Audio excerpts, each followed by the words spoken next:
함께 누가복음 1장 39절에서 56절입니다.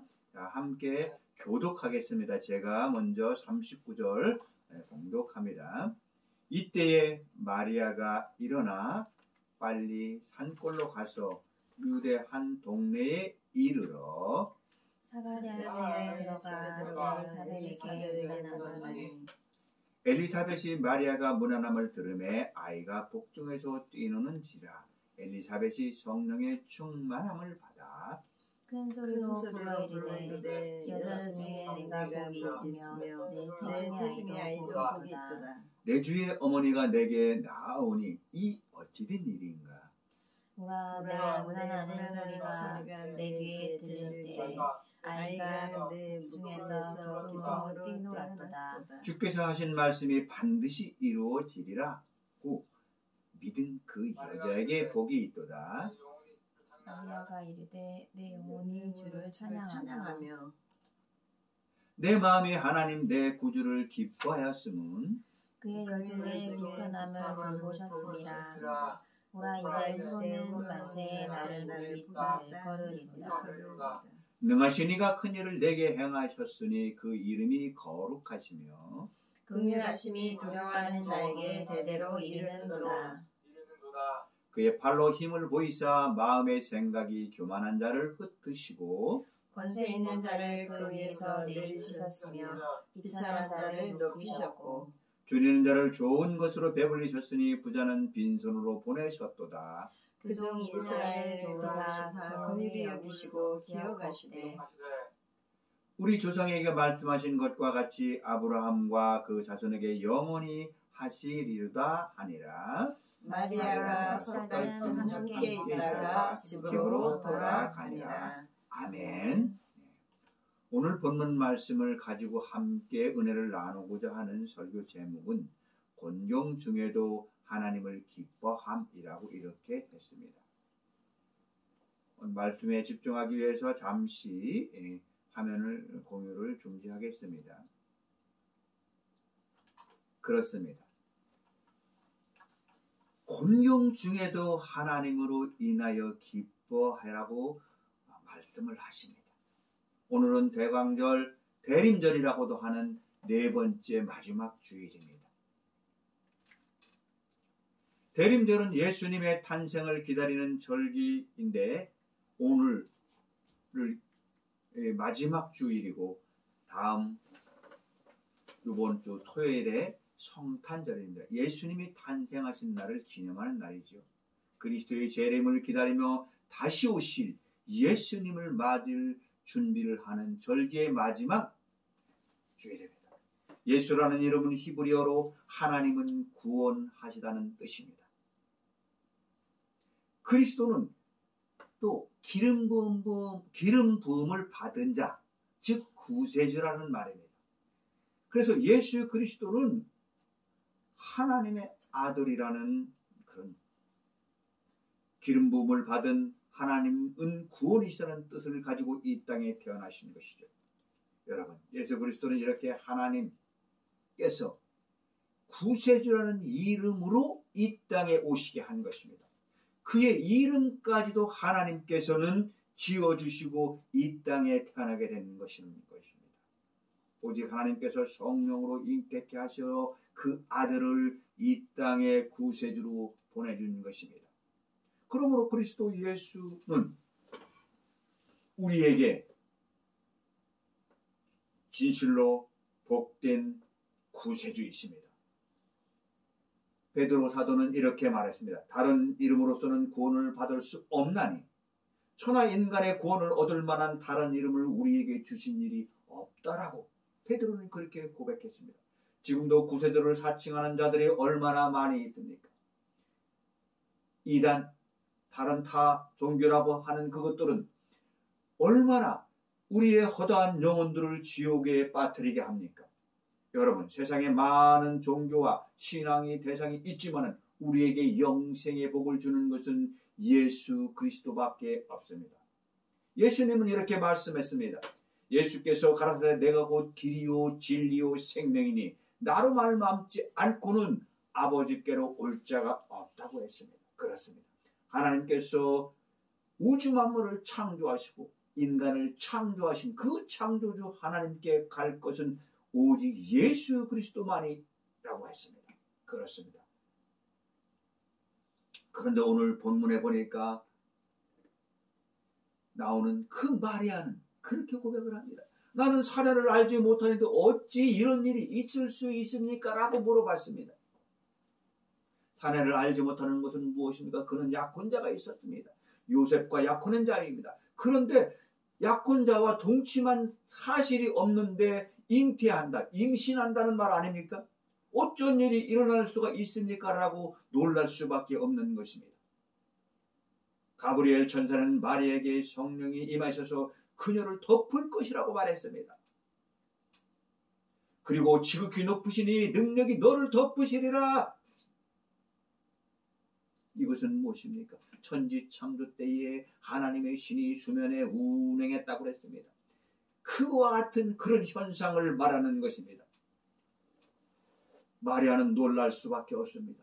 약혼자가 있는데 약혼자와 잠자리를 한 번도 안 한 그런 처녀인데 어떻게 임신, 수태를 한다는 것입니까? 놀랄 수밖에 없었습니다. 여러분, 구세주의 가장 중요한 조건은 죄가 없어야 되는 것입니다. 죄인이 어떻게 죄인을 구할 수가 있겠습니까? 그래서 예수님은 죄가 없는 분으로 태어나야 되기 때문에 동정녀 마리아를 통해서 예수를 수택해 임신하게 하는 것입니다. 죄 없는 거룩한 분이 선택해서 하나님 아버지께 독생하신 그 예수만이 우리의 죄를 대속할 수 있다는 것입니다. 그렇기 때문에 예수의 탄생은 기쁘다 구주 오셨네 만백성 맞으라 우리가 기쁘게 찬송을 부를 수 있는 것입니다. 우리는 믿음의 선진들을 통해서 신앙의 확신을 가질 수가 있는 것입니다. 여러분, 마리아는 가브리엘 천사의 수태한다는 수태고지를 받았습니다. 네가 임신할 거야 라는 말을 들었습니다. 그런데 마리아에게 그런 친척이 있었습니다. 엘리사벳이라고 하는 친척이 있었습니다. 그런데 그 엘리사벳도 임신했다는 수태고지의 말씀을 들었습니다. 아니 그 나이 많으신 양반이 또 친척입니다. 그리고 그는 사가랴라고 하는 그때 당시에 제사장입니다. 지금 말하면 목사의 사모입니다. 나이가 많았습니다. 임신할 수 없는 그런 노인인데 임신을 했다고 했습니다. 물론 아들이 없었었죠. 그래서 그가 세례 요한을 임신한 것을 마리아에게 알려주었습니다. 그리고 6개월이나 되었다고 했습니다. 그래서 마리아는 가브리엘 천사가 네가 구세주를 임신할 거야 라고 하는 그 말에 의심도 가고 놀라기도 했지만은 자기 친척 엘리사벳이 임신했다는 소리를 들으면서 그런 일이 생겼어? 라고 하면서 확신을 갖게 된 것입니다.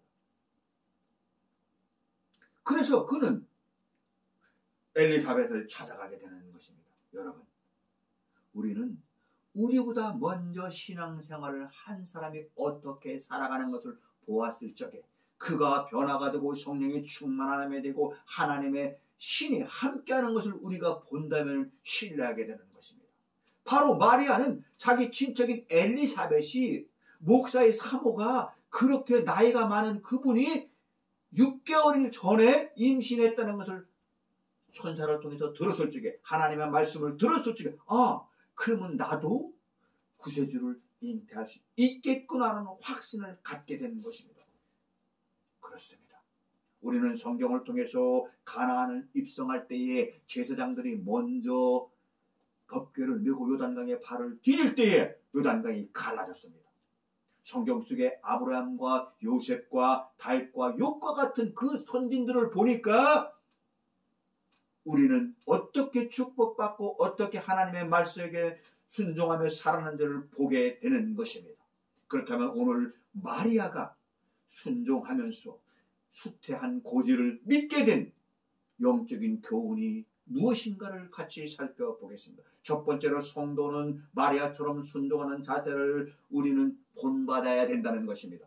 마리아는 주의 여종이오니 말씀대로 내게 이루어지이다라고 고백했습니다. 즉 마리아는 하나님의 뜻이 전적으로 순종하기로 선언한 것입니다.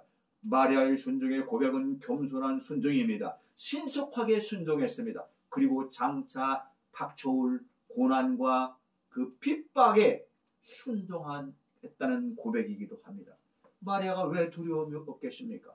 약혼자가 있는 요셉이라는 약혼자가 있는데 그가 동침한 사실이 없는데도 임신한다는 것은 얼마나 큰 두려움입니까? 그 당시에 처녀가 잉태한다는 것은 종혼자가 있는데 다른 씨를 갖는다는 것은 많은 사람들의 돌에 맞아서 저주받은 끔찍한 대사건일 수밖에 없습니다.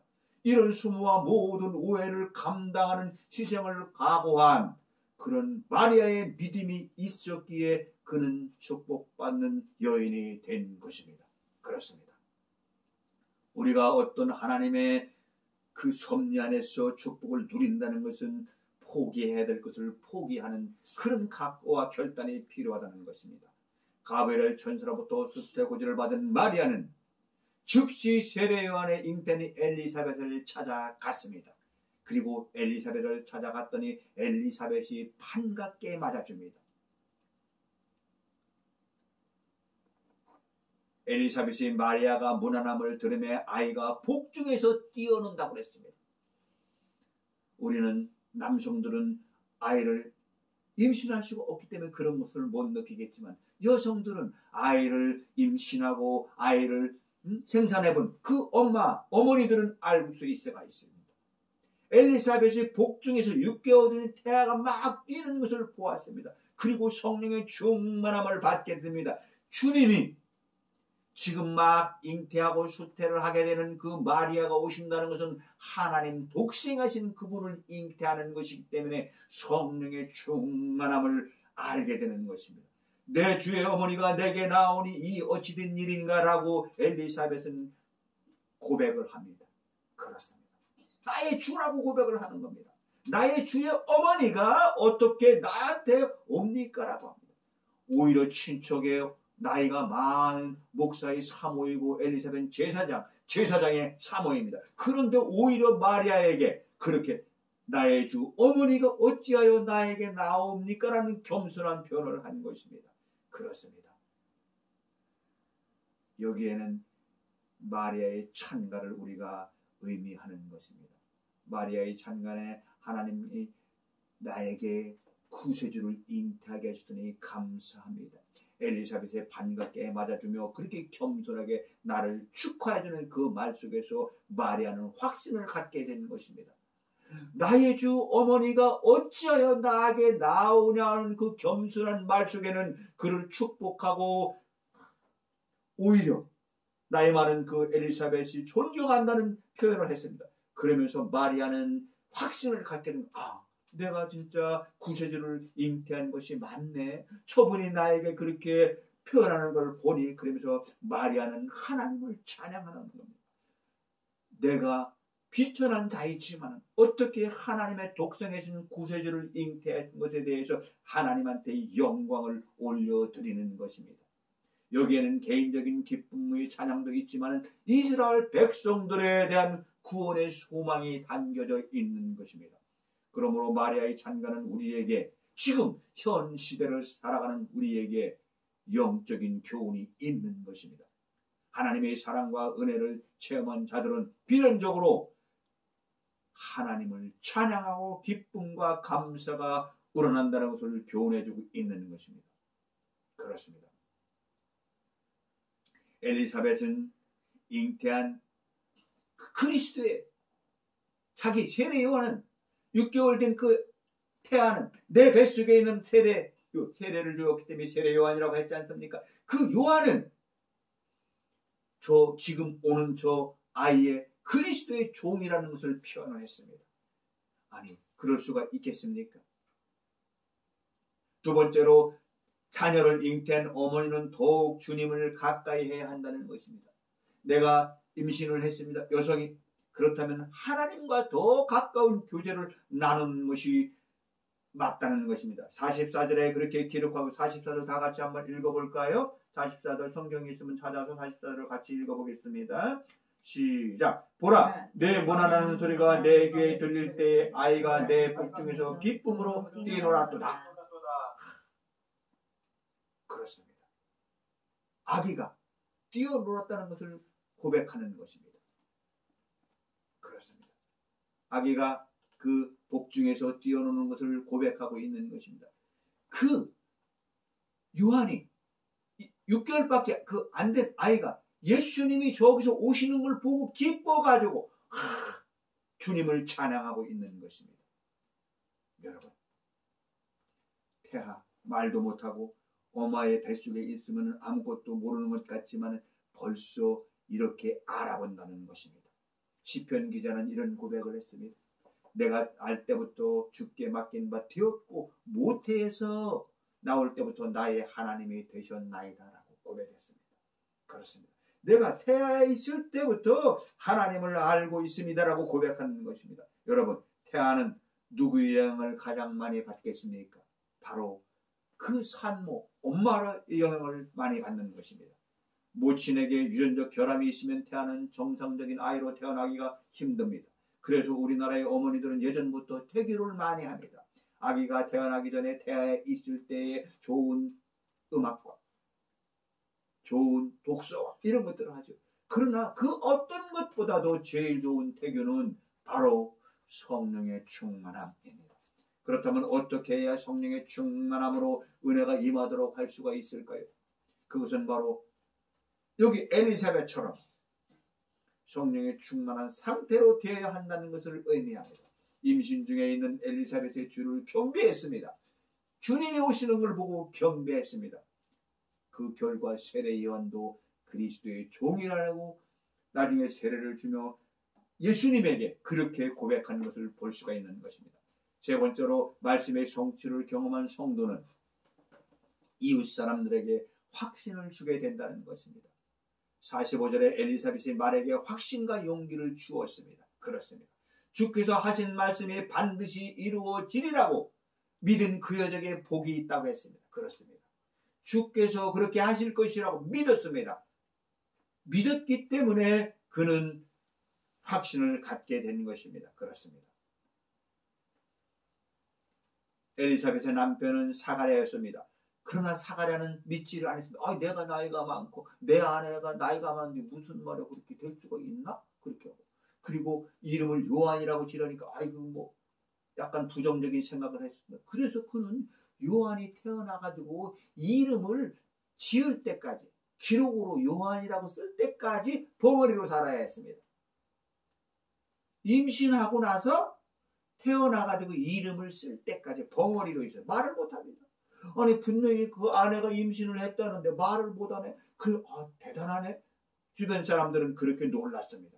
바로 그렇게 엘리사벳과 그 사렙 그 부부를 통해서 엘리사벳은 체험을 했습니다. 내가 잉태한 아이는 앞으로 메시아를 길을 닦을 종이라는 것을 자기는 알았습니다. 그렇기 때문에 그 엘리사벳은 그것을 체험했기 때문에 마리아에게 확신을 가지고 말을 할 수가 있었던 것이다. 내 주의 어머니가 나에게 나온다는 것을 기쁘게 축복하는 말을 할 수가 있었던 것입니다. 그렇습니다. 사랑하는 성도 여러분, 우리도 엘리사벳과 처럼 그렇게 합시다. 그런 믿음을 가진 소유자가 됩시다. 구약성경에 엘리야라고 선지자가 있었습니다. 그 엘리야의 선지자 때 아람 군대가 그 모든 성을 둘러싸고 있었습니다. 그런데 그 엘리야의 그 종이죠. 그 종이 그 아람 군대만 보았습니다. 아람 군대가 다 둘러서 얼마나 공포에 질려 있겠습니까? 그런데 엘리야는 그 아람 군대도 보다도 더 많은 천군 천사를 보게 되었습니다. 그는 그래서 그 사환이 공포에 떨고 있을 때 두려워하지 말아라. 여기에 있는 아람 군대보다 더 많은 하나님의 군대가 지금 저들을 오히려 포위하고 있다. 그래서 그거를 볼 수 있는 영안을 열려줬습니다. 그리고 나서 그 사환은 이 엘리야 우리 선지자 우리 선생님은 역시 영적으로 영안이 열리신 분이라 나에게 보게 해주시는 거야. 그리고 그는 놀라고 기쁨에 찼습니다. 이것이 바로 성령 충만함입니다. 성령이 충만한 사람은 영적인 영안이 열려서 하나님의 말씀을 듣고 순종하며 하나님의 기적의 역사의 체험을 할 수 있다는 것입니다. 그렇습니다. 저는 요즘에 나이가 먹어서 신학을 하고 목사가 되는 과정에서 여러 가지 하나님께서 체험하게 하셨습니다.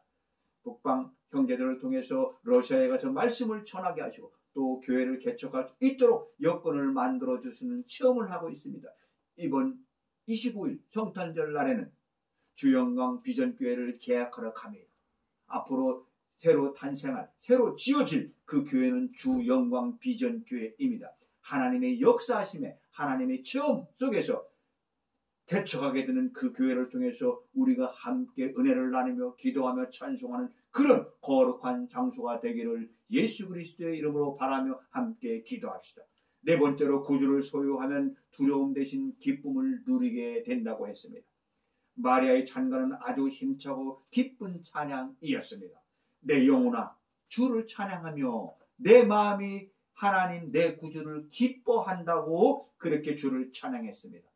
구주 예수를 잉태한 사실을 확신한 그 순간부터 그는 하나님을 찬양하고 그의 기쁨이 충만해진 것입니다. 여러분, 마리아가 두려움과 근심이 왜 없었겠습니까? 물론 자신은 결백할지라도 우선 약혼자 요셉과 그 가족들, 주변 사람들로부터 처녀가 그것도 약혼한 자가 아닌 다른 씨를 잉태한다는 것이 왜 두려움이 없겠습니까? 사람들의 정지와 비난과 그리고 그 어떤 오해를 받을 만한 충분한 그런 것 아니겠습니까? 이와 같은 마리아의 근심과 두려움을 자기가 구세주, 메시아, 예수 그리스도를 잉태했다는 그 사실을 확신했을 때에 그러한 괴로움과 두려움과 근심은 기쁨의 충만함으로 바뀌어졌던 것입니다. 여러분, 예수 그리스도로 인하여 성령의 충만함이 있는 자는 어떤 고난과 역경이 올지라도 오히려 기쁨이 충만한 상태를 유지할 수 있다는 것입니다. 오히려 이 사건을 통해서 오히려 이 위기가 나에게 기회가 될 거야. 하나님께서 이것을 통해서 무엇인가 나에게 바라는 요구하는 비전이 있을 거야라는 오히려 소망을 갖게 된다는 것입니다. 여러분, 우리는 그런 성령의 충만함으로 영안이 열리는 우리 모두가 되기를 예수 그리스도의 이름으로 축원을 합니다. 예수 그리스도는 이 세상에서 천국에서나 또는 이 세상에서나 가장 귀한 우리의 보배입니다.